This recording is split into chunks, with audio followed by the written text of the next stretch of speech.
Hello, welcome to the House Salt Book Club live show for book lovers by Emily Henry.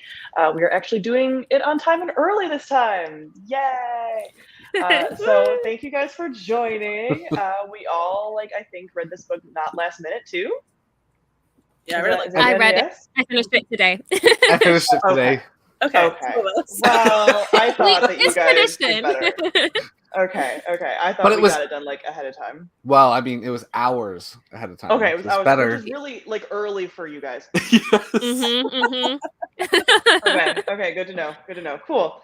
So before we get started on this book, I want to go around and talk about everyone's history with Emily Henry books in general, and then we'll get into what you guys rated this book. So I've only read her, I think she did young adult before she did adult. Does anyone know that? Okay, yeah. I thought Paige might know. But I've only read her adult romance books, and I love Beach Read. It's like one of my favorite adult contemporary romances ever. That was 5 stars. We read as a book club People Would Be on Vacation last year, and I liked it. Didn't love it. I think I gave it a 4, 3.5 maybe. And then this one, which we will talk about in a little bit. Well, actually, we'll probably just do it now. So this one, I also gave 5 stars. So this came back up in my esteem. So I haven't read anything else by her. This is the first book. I was going to read People We Meet on Vacation. It's over here. But then something bad happened, and so I couldn't make the live show, so then it didn't end up happening. But I loved this. This was so good. I ended up giving it I just finished it today, so I haven't settled on my feels yet, but it's 4.5 to 5 in my mind because I was so invested. I was teary-eyed, and yes. I couldn't even talk to my husband today. I was leave me alone while I read this. Oh my god, I'm so glad to hear I wasn't the only one crying, because I was why am I crying? Something bad is happening. But I also have only read her more contemporary romance books. I haven't read any of the YA stuff. I've read all of them so far. Beach Read was my old favorite, but now it is Book Lovers. This is the top one for me. I gave Beach Read 4.5. People We Meet on Vacation was a 4, and this one is a straight up 5. I love it so much. I also love the book, and I think it's my favorite Emily Henry book. I read all of her romance books. Beach Read was good. People We Meet on Vacation was okay, but this was just top tier. So Connor, you probably started at the wrong spot. Yeah, Connor, you made the mistake of starting with the best one. Yeah. I think do People next for sure. No, and then... Beach Read's amazing. So it's amazing, also, but it's not. We'll get into it. Hold on a second. Did all of you catch my cat pissing on the cat bed in the background during this? Because he literally did it right in front of me. Oh my god. So that's why I'm off camera. So I'm so sorry. But that little asshole, I just put the dog bed down and he just pissed on it. So yay. Yeah. I'm so glad that's immortalized on camera now. Oh my god. I'm are you serious? This is an easy segue because there is an asshole cat that's talked about in this book. There we go. Okay. So we can go there. So I heard you guys talking in the background, but did we give star ratings? Everyone said what they rated this? Yeah. Indeed. Okay, cool. So do we just want to go into characters? Let's start with Nora. Yes. Okay. Yes. I'm so sorry. I'm thrown off by this. What did we feel about Nora? How do we feel about it? I will be off camera for a bit, but I'll be listening. How do we feel about Nora? Yes. I really liked, I think the reason that I like this more than the other ones is because it took the trope of a small town romance and focused on the person in the city that's left behind. And I feel I related to that character. So I loved Nora from the beginning. I was saying that I didn't understand the whole, I shouldn't understand the sibling thing because I'm literally an only child. But the way she was so obsessed with Libby really endeared me to her as a character. And it made all of her choices, you understood why she was doing what she did the entire time. And yeah, I just really liked her as a character. All the aging thing stuff was fine for me. I didn't read grossly wrong as someone who works in the industry, and it was cool to see someone write about the industry and sort of mostly get it right and make it feel authentic. Well, so I interned at Writer's House one summer, 2019 or something, and it really does die down. Like at the very middle of the summer, there's like nothing going on, and Fridays are off, and that's like totally accurate. So that was pretty funny. In terms of Nora as a character, she really reminded me of Cameron Diaz's character from Holiday. I was like, this is and Cameron Diaz in that her. movie. I was trying to tell Tony, I was like, so this is the main character is like Cameron Diaz, and the love interest is also like Cameron Diaz, like separately. So yeah, no, I was enjoying her because I enjoyed that character in that movie, and yeah, I agree with you. I think that she got most of that stuff right. Yeah, I love Nora, only because like you don't see very often that she is not sacrificing any of her ambitions whatsoever for like her love interest or anything like that. And also she's an older sister with her sister's her best friend, which is like me to a T. So like I felt all the betrayals, all the love. Like I just like felt it the whole way through. And I just think she's such a strong character. Like I really liked her a lot. And she like had her own personality. Like it wasn't like she was a stereotype, but like so fleshed out that she was also a person. Like she also was just relating to being like, I am this stereotype. I am like a hardworking person, but that didn't stop her from being soft as well, which was nice to see the duality. Definitely. Yeah, I just think that also the self-awareness of this novel was really just fun. Like it's just the first chapter, or what is it? The prologue, yeah. Prologue was like, okay, I know what I'm getting into, and I just liked how self-aware she was. I also really liked just the banter and just how her brain so works. Funny. Just the random stuff she just throws out. I'm like, this is so great. And like, you can tell that Emily Henry is really well read as well, just because she referenced so many books and so many random genres, like all over the place. I was like, wow, this is like impressive how much Nora, aka Emily Henry, like has dabbled in all these different literary areas. It was cool. I agree with you guys. So I as I was cleaning up Pia, I was like, yeah, I totally agree. So yeah, as soon as we had the character that like gets left in the like typical, like I was thinking like the Hallmark movies, like that was a very like Hallmark movie kind of thing going on, and I was like, oh, we're getting the character that like is again the hardworking, ambitious person. As soon as we got that, I was like, I'm gonna love this. And as soon as again it was like a not an enemies to lovers, but like a rivals, like they had butt heads, a little bit of misunderstanding. Yeah. And as soon as I was like, they're the same person, I was like, I love it. Like I had forgotten almost that like that similar vibe. I tend to like characters that are actually like more similar than like, oh, Grumpy Sunshine or like polar opposites. Like the lines, I also cried in this, but not so much about the sister feels because I don't have one, but I liked that stuff. But when there were moments where like they understood each other because they are so similar and they like are like almost mirrors to each other, I was like sobbing. I love that so much. Well, she did call him her work nemesis, and I feel like that was what was charming to me. Was like they were work nemesis, like they just didn't get along from that one occasion. And like even if you've only met somebody once and you did not get along, you're just like, I'm gonna have a grudge against you. You're grudge holders, and I love that so much. Yeah, Chloe in the chat said they weren't even rivals. Yes, but if you were to classify this as enemies to lovers, is it rivals to lovers, it would fall more in rivals because that's sort of like they weren't enemies. It's also one of those things that like her biggest client, her next big book was coming out, and he just shat on it. It's like, bitch.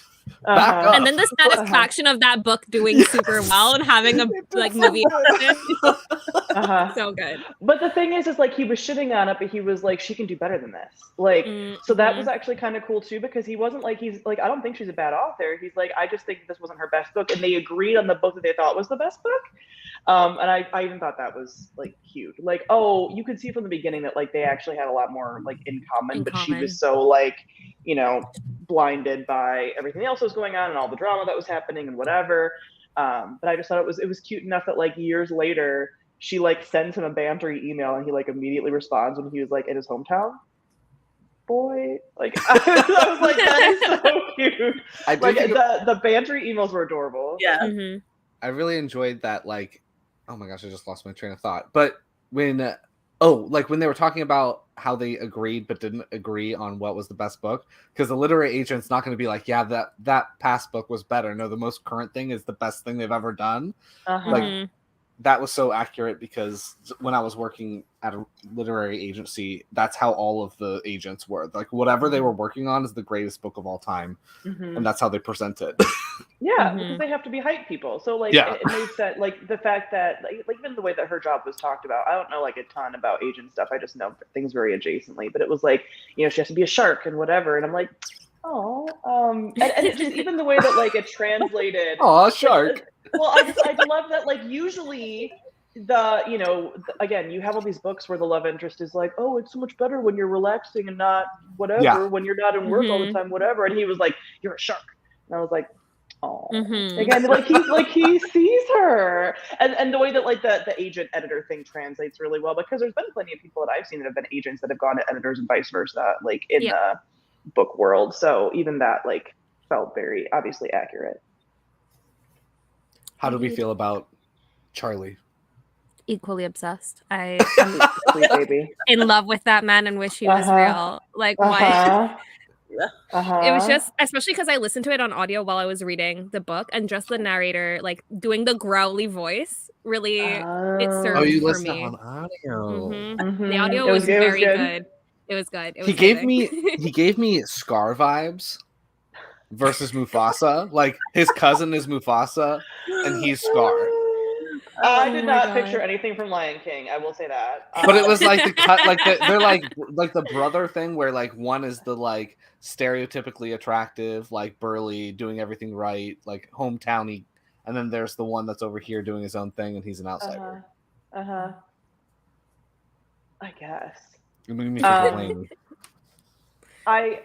person that I thought of, and I don't necessarily think that this is completely accurate for the personality, but you know the boyfriend in Devil Wears Prada? Yes. Yeah. That guy, because she kept talking about like his thick eyebrows and his dark hair, and I was like, is this that guy? But like his personality doesn't translate. But that's sort of who I was picturing most of the time. But yeah, I was like, oh, like I don't know. I love a grump in general, and the fact that he was like grumpy most of the time, I enjoy. And then like just so obviously this book is called Book Lovers, and all of the book lover stuff that they put in there was fantastic. And I just like the dynamic between them, and how like he didn't want to change her. He saw her and he appreciated her for like all the things that people didn't appreciate her for. Like that dynamic was giving, and which is why I was like, why does this man not exist? IRL. And I love how honestly, like when they have to like, you know, split up for whatever, and you're like, you know, they're gonna get back together. But when they like both accepted like this is what they want and this is what they need, like for her to go back to New York and stuff, it was just chef's kiss. Like to when he did the editorial thing when they were in the bookshop, crying, tears. When he was trying to lay out how it was gonna work, and she was, and then later on she was like, no. I was like, this is the holiday. Yeah. Yes, it was very much giving like that. I mean, that's what was so fun about this is she took a bunch of tropes that we do know and a bunch of like movies, like the fact that she's even named after like Nora Ephron. You can compare their banter to like You've Got Mail banter, like all of that. But it was definitely like it didn't feel like tired to me or like overly cheesy. Like there was definitely things that like could have been leaned into and been really cheesy. I think if Emily Henry was a worse writer, but doing all these things that felt more like a nod to all of them, and in a way that was like, these things could all happen. Like none of it felt so extreme where I was like, oh my god, like no. I was all like, no, this could track, you know. And I think it goes back to like the convention of like them being an editor and an agent.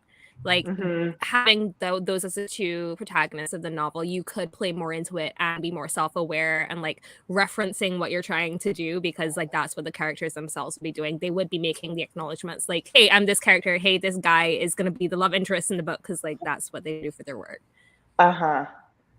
Chloe said that Charlie reminded her of Gus from Beach Read. Is that accurate? I disagree. I think Charlie's softer. I think he's like more open with his emotions in a way that Gus was not. Like he was always very forward with Nora in like the I like you. I'm just not doing anything because it's not the right time for us. Right. Yeah. I didn't feel like they were very similar at all. Just besides, again, there's going to be some similarities in that story is also sort of a rivals to lovers story. And it's two authors, so there's going to be some like overlap a little bit. But yeah, I didn't see them as similar. I love both of them, but I think they're very different. I would agree with you. I feel like Charlie's a little bit more like open and sensitive, like quicker than Gus was. Gus was a little bit more guarded for his own reasons. And I feel like Charlie was like more forward as well. Like he was flirting with her from the beginning in a way Gus was sort of like holding back a little bit in Beat Trade.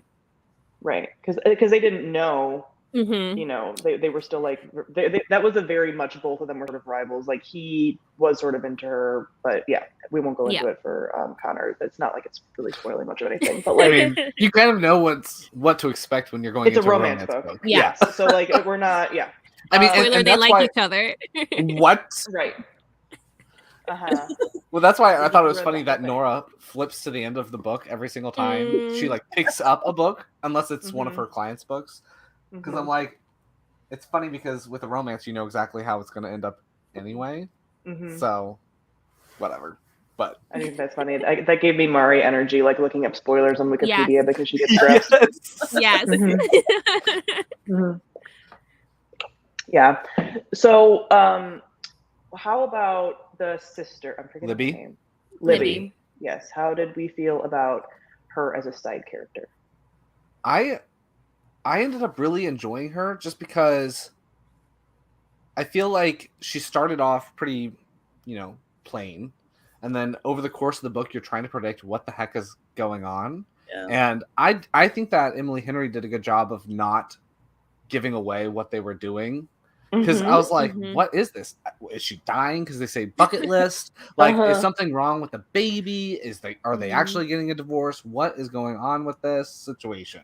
And it was a thing that I never would have predicted too. Like, like, oh, they're moving down there. I was like, oh, like that was not a twist. And like, what a random place to move to.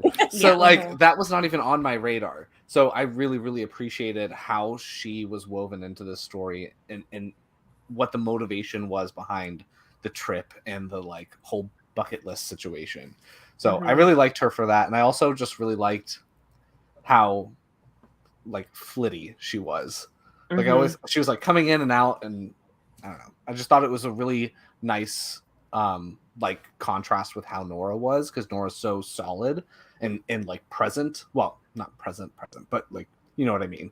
And then Libby was all over the place. So yeah, you never really knew when she was going to be around. I also kind of feel like you mentioning that at first she almost feels a little bit two-dimensional, and then she gets more fleshed out as the story goes on. I'm almost wondering if that was sort of intentional, of like almost Nora viewing her as two-dimensional and this like, I put her in this box, and then as things evolve, it's like, oh, we get to see that she's like her own person with her own things that doesn't need saving and whatever, which was good. Yeah. And it, like, I agree with you, Sam. Like that was probably what it was, because that's what I was thinking while Connor was talking. That probably because she realizes that her sister's doing these things in the 9 hours they're not together, and we don't get to see them, so we don't get to like see what she's going through. I did figure out the moving thing toward the end, just because when he spoke to Libby about the apartment, I was like, for some reason, I feel like it's like she's staying in that town, especially when she was like going so hard for the bookstore as well. I was like, there's a reason she's investing so much in that moment.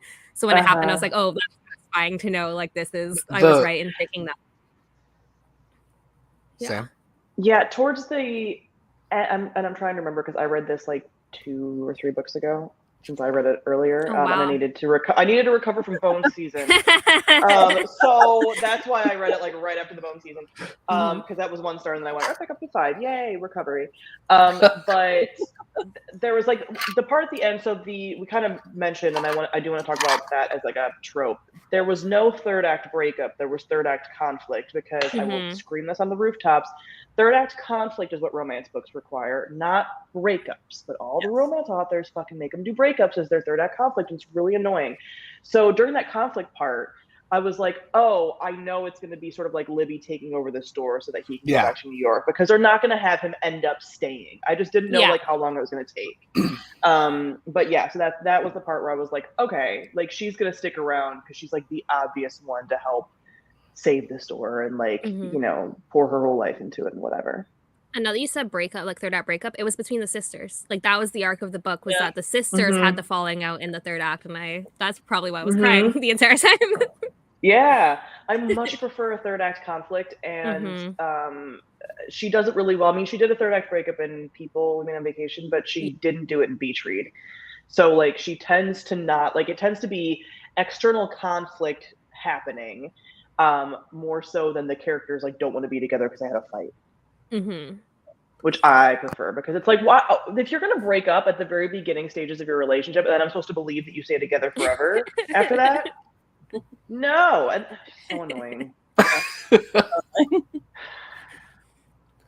Chloe brings up the different childhood thing, that they viewed their childhood differently, and I just wanted to say that reminded me of Euphoria with the two sisters, Cassie and I can't remember her name now, but the younger sister. It was a very similar thing where they viewed their childhood. One was more idyllic with it, and the other one viewed it more realistically. It was just, yeah, I mean, it was interesting because Nora latched on to all the good things while Libby was a lot more negative about it. And I thought it was interesting just because you would think that it would be the opposite, where like Nora had so much that she was having to fill in the gaps for, that I would think that she would be the more negative one. And especially because she's like always looking on in the books that she's editing and, you know, taking on things to improve. So she's looking for things that would be bad. But then her younger sister, who's objectively, I think, like the more positive one, like she's like, look at how great this town is and all this stuff is wonderful. She's the one that viewed their childhood as shitty. So. But then it also made sense to, like, well, one, I really liked how it's like there's no truth there, like there's no objective truth as like how their childhood was, like it showed that like the truth is in the middle somewhere. And then it was kind of, it made sense why Libby wanted to move. Like she didn't like New York, like she doesn't love it, there's a lot of trauma for her there, where Nora's like, no, I love New York, like that is like my home. And I don't know how you guys tend to feel about books that like romanticize a place or romanticize, like it happens in New York a lot. I don't tend to like it. And I don't like New York either. I think it sucks. But in this case, I was like, oh, like the way that she did it and was sort of like brought in like little memories from, again, like childhood and stuff. And it wasn't like obvious New York places. There were a few, but like it wasn't beating you over the head with like some New York spots. Made me feel like, okay, this feels organic instead of just, I will make a character that loves New York. And you're like, have you ever been there before? This felt much more like, oh, this is a character that like likes the grind and like some of the like weird things about New York as well as the glamorous things about New York. And then it also was balanced out by how Libby felt about New York too, like, and her family's living in this cramped apartment and all the like the negative things. So that was really interesting to see. Well, and Libby was like, go ahead. No, go ahead. I thought it was in. I'm actually not going. You go. I literally was just gonna make the joke when Libby was like, they're New York destitute, but North Carolina rich or whatever. I was like, that is very much something somebody from New York would say. I thought it was interesting that Sam brought up that like it's when authors do that where they romanticize New York, because a lot of publishing happens in New York. It's like, have you ever actually lived there? Like, why do you like New York so much? And that was a point that Charlie didn't like about what Once in a Lifetime or whatever it was called, was that she very clearly had never been to this place. It kind of made me, I was like, chuckle, just because like a lot of these people will write about places that they've actually never spent any time, and the way that they depict the town is completely different of how it is. So yeah, I thought that was pretty funny. Kind of made me think that she was throwing shade at like Stephanie Meyer and how like the Forks situation, and how people will go there and it's like, this is not actually how this place is. Yeah, every time something like she came across in the town was not how it was in the book, she was like, huh. They like just try to like make money off of it, which is like cool in their own way, like, you know, taking back the town pretty much from the story. But anyway, yeah, that's funny. Yeah, and I think it was. Go ahead. No, I was gonna say, I also feel like she's showing a very specific version of New York as well. Like she's showing the version of New York that a white not upper class, but like wealthy woman who makes a lot of money is getting to see. So like I understand like with the romanticization stuff, like it didn't feel too romanticized as someone who likes living in a city the way she does as well. It felt like just somebody, like it could be any like metropolitan which has a publishing scene in it. I feel like it could have been transposed. It was just more so like this was the city that she wanted the city experience versus the small town one. How did we feel about the small town? I was how obsessed. weird, how weird I would the never waves live are. there. I would never live there, but I I would liked also it. never live there. I can't do small towns, but I do like how, again, like stuff that could really be cheesy, and I guess sort of is, but like the fact that like they had all these like pun names, but like they would like recognize that, like they were at the So town hall good. meeting, they're like, it's not enough of a pun, like they were like talking about it. So I feel like what, again, the level of self-awareness that she brings in when she's like using tropes and things works really well for me, because I feel like there's a lot of books that try to do that, like do the tropes and then don't have any self-awareness, and you're like, this is coming off as really cheesy. Well, I got the suspicion that this town had very quickly changed the names of places, because at the beginning, or not in the beginning, but Charlie says that Spa was originally something else. And so it makes me think that a lot of these businesses have changed their names to be more gimmicky, to hopefully get more people to come to their town, because they're all worried about marketing and having people come and want to go to places. So I feel like it's partially that this is totally ridiculous and is a little contrived for the book, but also it makes sense that these small town people would want to try to make the names of their stores and stuff kind of funny to become like a tourist attraction for people that liked this very popular best-selling book. I also really like the small town as a plot device, considering like it forces people to walk places and share umbrellas and come across lakes that they can jump into. Like you don't do that in like a city setting. So yeah, you get to lean into all like the small town rom-com tropes, which is fun. Chloe says, I don't get why Libby was suspicious the entire trip and asked for info from a family law firm just because she wanted Nora to move to that town.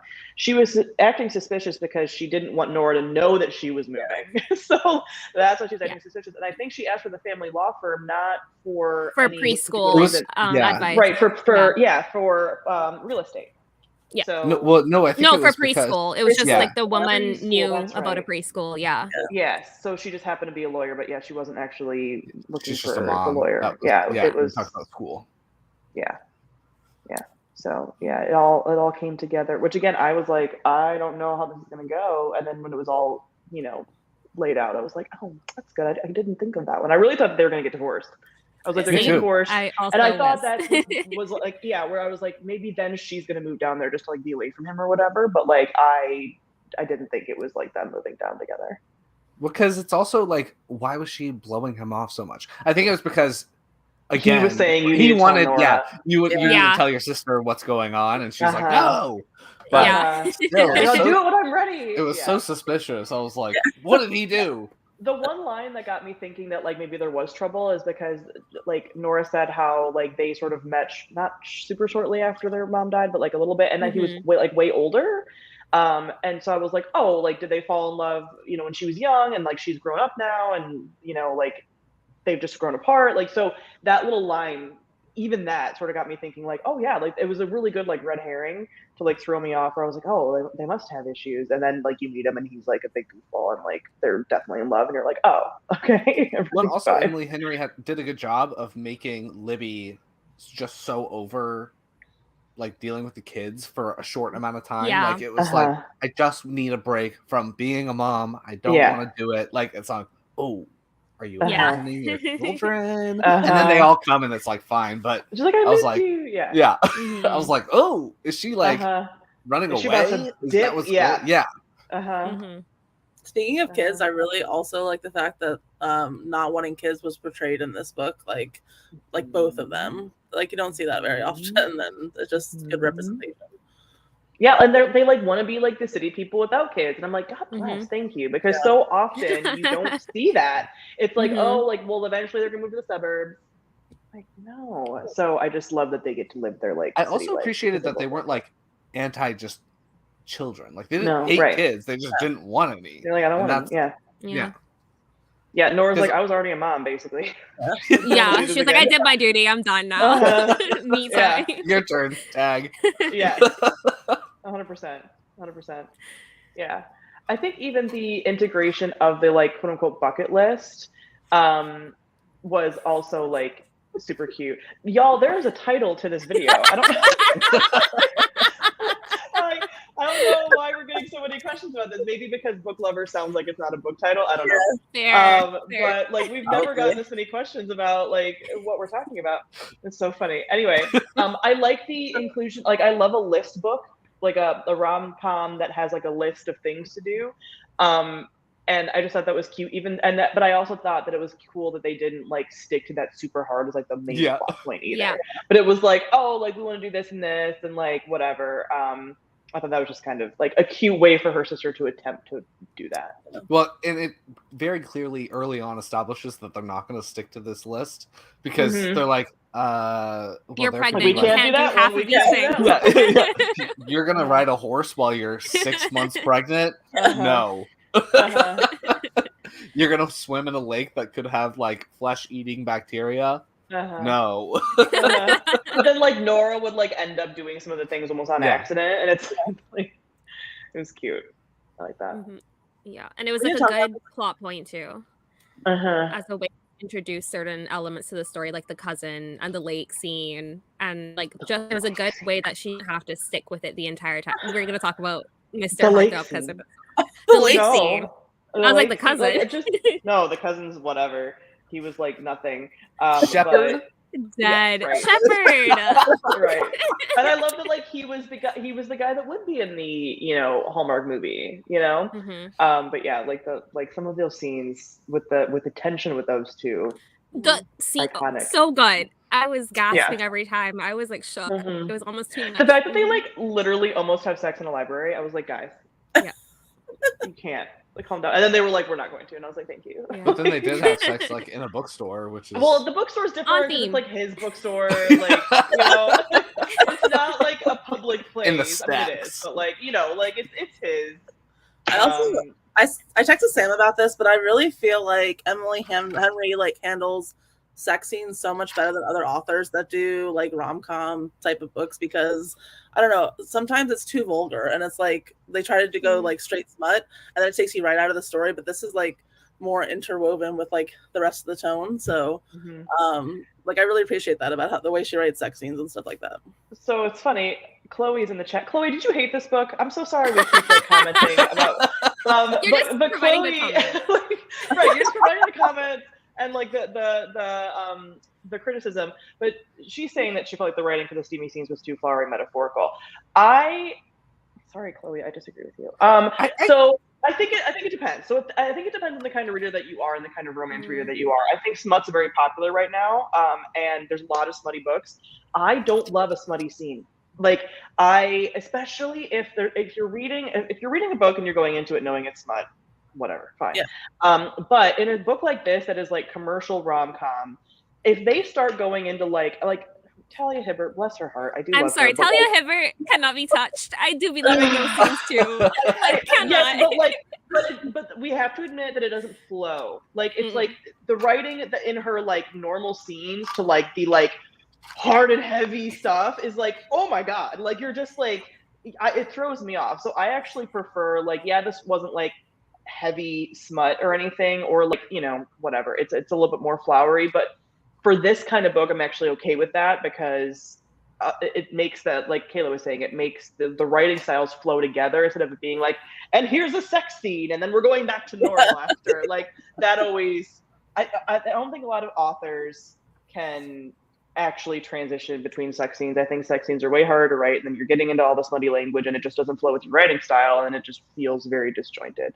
Also, I feel like with this one, partially, and maybe because they're an editor and a literary agent and they read a lot, so they're going to romanticize what's happening in that moment. They're going to be like, oh, like, you're doing this to me, like in very poetic ways. It makes sense because that's how they like view the world as well. So I forgave it for that situation, but I will take a Talia Hibbert sex scene also. And the ones where they're like tongues looking like tornadoes. Let's go. Stop it.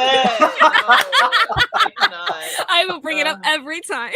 Oh my god. Like at least Talia Hibbert's ones sort of make me laugh too, because I do like that Talia Hibbert's are like very realistic in that way, but I can't go from like I'm literally watching You've Got Mail to like now I'm watching a porn. Like that's what it is. Like it's like, oh, did someone turn on Pornhub in the middle of this? Like I don't excuse me. That's the transition that happens in a lot of books for me. So yeah, I prefer this, but I also don't like care too much about sex scenes in books either way. Like whatever, it's fine. Minor side characters. So like his mom being Sally. like a hippie pothead. Yeah. I love that every time she came into the scene, they're like, she smells like pot. weed. Like what? I don't understand how this man got raised. Like, because I guess he just went so rebellious away from like anything. But it seems like his stepdad and his mom are like so chill, and he's like, I am not this way. I am the black sheep of the family, which was adorable. I think that he's actually quite similar to his dad, because his dad just gets focused on things. Yeah. And he very much so got focused on books and reading, and that was like, I'm focused on this. And his dad always encouraged that and loved that and wanted to help him with that. I think he's very different from his mom, though. His mom is like, yes. I'm going to do this bookstore, but I'm also going to not do it. I'm like, no, what is business? Don't go to school. We're going to go to this art gallery. Like, she's all over the place. Yeah, she's a hot mess. But like, in a fun way. Yeah. And I did like the backstory with the parents as well. I feel like Emily Henry just loves to have a chokehold on like a tragic parent backstory where they're like doing things that the kids don't know about. Because I fever dreamed the thing where she had a kid with someone else and then married this man, and I was like, no, that is this book, because I was reading another book at the same time, and I was like, which one was it? No, it's in the romance I'm reading. So I do like she makes like the parents have complex. She loves the backstories of their own. Backstory. Yeah, she does. And so do Which I. I'm fine with, because I think there's something really like, I think that's something about growing up, is you start to find out stuff about your parents that you like didn't know when you were younger. And so there's like the fact that most of her protagonists are like in their late 20s, early 30s, is like, oh yeah, this is when you like really know when your parents did like stuff that, you know, you didn't know when you were younger. How do we feel about the drama with his ex-fiance? Because I thought that was going to be more than it was. The bartender girl? I like that she dated the cousin. That was like a fun little tidbit, but like she felt like a non-issue as well. Like you knew that he didn't care about her because of the way he was interacting with Nora. Yes. And I think that's something that I liked, again, going back to that third act breakup, like not happening. There were so many moments where she was like, if my love interest was a shitty person, this would be more of an issue. Like he would be making it like, you know, he'd be like, oh, I was just talking to her, you know? But he made it, again, like you're saying, he made it very clear, like, there's nothing there, I'm not interested, whatever. So there's all these points of tension that, you know, sort of in other books, it might come up. And it didn't here, and I was like, and she actually just asked him. She just like was like, what's going on there? Like she didn't just like make her own assumptions. I really like the communication element of this, where they just talked about everything. Yes. I think it was, though, important that the jealousy came into play, because she would have been fine to just kind of like coast through her month there. But then when she overheard the conversation between Amaya, is that her name? Yeah. And Charlie, like she realized that she wasn't okay with leaving things as they were. And so that kind of pushed her into actually saying something, actually addressing it. But I'm glad that it wasn't this huge, like, blown up deal, because there were other things that were, you know, more interesting. I was more interested in how the sisters were going to blow up at each other at some point. I just realized this book is the proposal. It's literally just the characters are like the proposal. As soon as we were talking about the ex-fiance, I was like, oh my god, wait a minute, that's why I like it so much. But again, there's so many, like, again, stuff from The Holiday was put in, stuff from You've Got Mail, like it's all of those that she like wraps up. Like she's like, I know you're going to be into all of these things. Going back to ex definitely was like that one girl. Sorry. That's okay. I just wanted to say, going back to Libby for a second, I love how she was like not a shipper at first, but then gradually as the book went on, she like started loving Charlie more and more. I just love because it fit her agenda. Right. Yes. Like, because before she was like, no, you can't be with somebody that's like from New York, because then she's, you know, going to go back. But I also like how at the end, like when he comes and, you know, whatever, his family and like her family made a PowerPoint of how to get soulmates back together. I was like, oh my God, I'm in love with this so much. Like they were all like, you guys obviously have to be together. Like, like this is so obvious to everyone here. Stop trying to be here in a place that you don't want to be. You need to go. Well, that was the thing with Charlie's dad. He never wanted him to come back because he knew he was like, you're else. happier. Yeah, you're happier somewhere else. But he like didn't know how to convey his emotions. Yeah, and Charlie needed the experience of helping to then be okay with leaving. Yeah.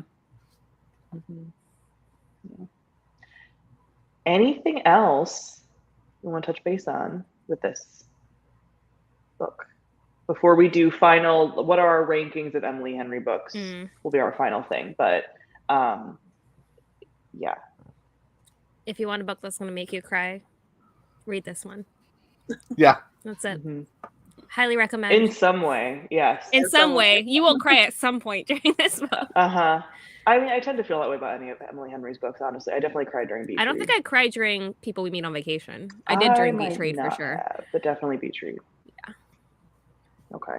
I So don't think there's anything. Yeah, I'm like trying to think of anything else to talk about. I don't think there's. that's the thing. Is like I love the characters. It was fun.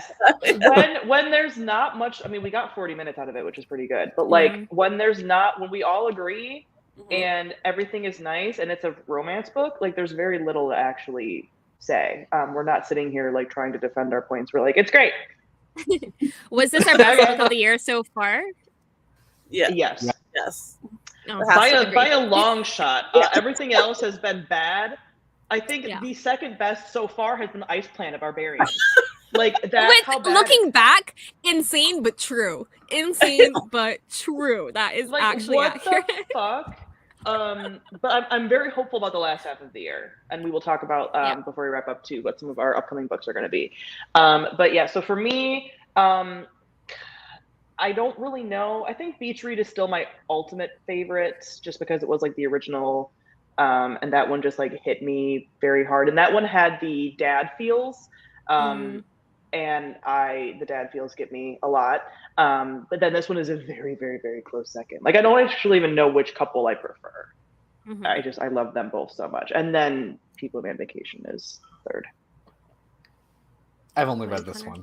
Yeah. Oh yeah, true. Connor only has to go. I was like, what about you, Connor? You've only read. Beach Read, my fave. As soon as I put the proposal thing together, I was like, that makes complete sense for me. It was just like the perfect romanticization of publishing. So Book Lovers was your favorite? Book Lovers. Book Lovers is my fave. Book Lovers, and then Beach Read, and then People We Meet on Vacation. But I definitely like Book Lovers the best. I don't know what it is, but like I can't remember a single thing about Beach Read.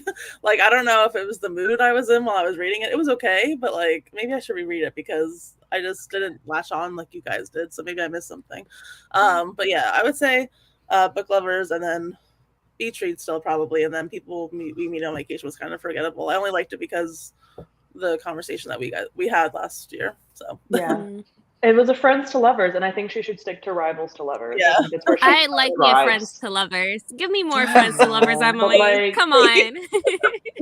It's just fine. I think Rivals is better. I think she like just balanced it well this time because she took like the more literary elements of Beach Read and the rom-com elements of People We Meet and put them together and made this beautiful, amazing, perfect book. All right. With a bow. Well, hopefully this will catapult us into like good books for the rest of the year. So here's what we have tentatively. I'm excited to know. Yeah. This is a reveal for Connor specifically. We basically decided last live show what we were going to do. Yeah, y'all weren't here. And we're like, we make the rules because we're the ones that always are here. Yeah. So for June, it is Book of Night by Holly Black. For July, it is First Sister by Linden A. Lewis. It's the sci-fi book with the like golden woman on the cover. I'm sure you know it if you guys saw it. It's a little bit of a backlist. August is 100,000 Kingdoms by N.K. Jemisin, which is the first book in that series, and I hear there might be Hades Persephone vibes. And then this is tentative. These ones could kind of change a little bit, but I think they'll probably stick just so you guys kind of know what we're planning. September will be Babel by R.F. Kuang. So excited for that one. Yes. Is she the one who wrote Poppy War? I didn't really like that one. And it's Dark Academia. The premise sounds really good. Like, well, then actually, I think I will like it because I liked Yeah. the beginning of that book in the Dark Academia setting. So Yeah. October is Daughter of Dr. Moreau, which is Sylvia Moreno Garcia. Yeah. Okay. And then November is Bloodmarked by Tracy Dion, which we usually don't do sequels, but we all love Legendborn so much that we're doing the sequel Let's to go. I Legendborn. love that book. We need to end on a strong note. Listen. Yeah. Well, because and then- December doesn't count. December doesn't count. We'll do some stupid rom-com. I kind of hope we don't. We never have a good time. I already have one chosen for myself, so I'm gonna let you guys know. no. They all come out in October, so we can just like troll the whatever is recently released and find one. Oh God, it just hasn't been good.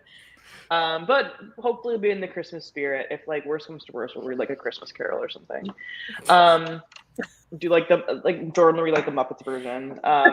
It's fine.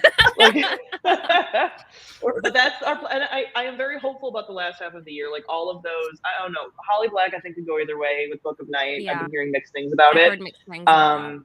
Yeah, but other than that, I feel pretty confident that we're gonna at least 3-star and above the rest of them. I don't want to curse anything, but like I feel pretty confident saying that. I don't know. I was confident about Jade City though, and I never finished it. Me neither. I didn't even start it. I'm so glad I missed that one. Me neither. I still don't know if I'm going to continue with that series. Anyway, that's what we have for the rest of the year. So join us next month for Book of Night. It'll probably be sometime around the end of June. We will let you guys know if we ever update the Twitter again. I don't know if we do that I anymore. posted today. Okay, cool. There we go. Cool. I posted the first Instagram picture in almost a year. Look at The that. last time, because the last time I posted was for this book. Oh my God. Ironically. Yeah. And then funny. my life just like fell to crumbles and I like dipped out of everything. But I'm back back now. We're back. We're back. So We're back. and We're the better rest than of ever. the rest of these have like pretty decent covers too, which is nice. So that'll be exciting. We can do a lot of Instagram layouts and get back in the groove of things. Awesome. Yes. Okay. He's like, maybe. This is us saying follow us on do it. Instagram. All right. Well, thank you guys for joining us. We will see you the end of next month. Right. Bye. Bye.